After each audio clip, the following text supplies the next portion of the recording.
was really into it when I was younger. I've seen it like 9 or 10 times. So yeah, I could probably do that. I'd probably give you the entire musical. I'm not going to do that now.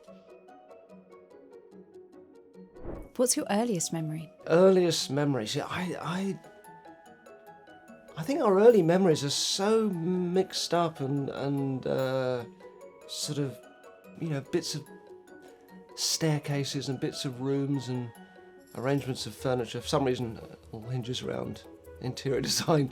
Remember my cousin Ian pooing on the stairs. I do hope he's watching now. Why should people listen to Derren Brown's boot camp for memory? I think because we're forgetting how to remember. We're kind of outsourcing our memory into software and apps and reminders lists and sat-nav and so on, and we're forgetting this very basic human skill. The ways of improving our memory are so simple. It's really straightforward. What song can you best remember and recite from start to finish?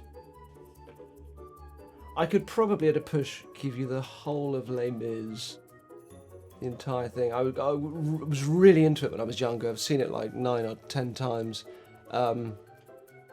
and I've probably as a teenager, I've stood in my room and gone through the entire thing.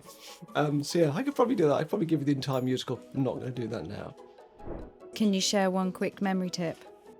The brain works through forming visual associations between things, and we do it all the time.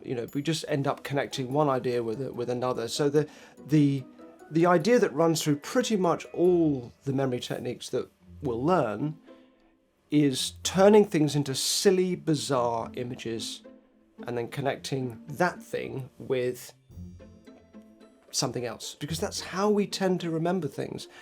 It's a fun, humorous way of memorizing, which you'd think would be really hard work, but it sort of isn't. You're just working with these natural alleyways that our brains have already laid down for us. What's your ideal listening environment for a podcast, say?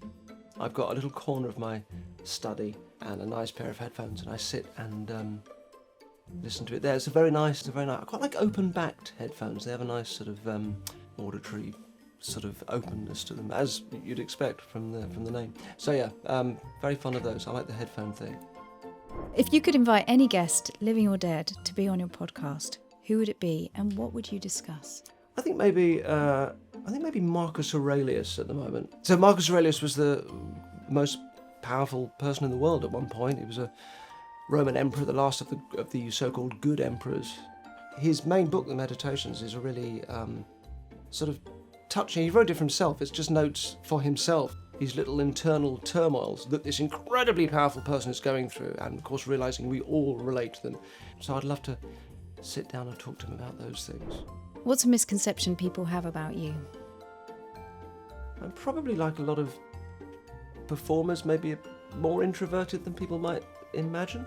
And I certainly don't go around mind controlling people. That's never been any interest at all. In fact, I kind of think, a real thing in life is, and it's a Stoic lesson that's been talked about in earlier boot camp series, is not trying to control things that are out of your control. And actually, I think that's a very good lesson from an ancient philosophy. Whereas, of course, my day job is exactly the opposite. It is trying to control things that are beyond my control. So, yeah, in real life, I'm not much like that at all. Can you describe the podcast in 10 words or less? The podcast is about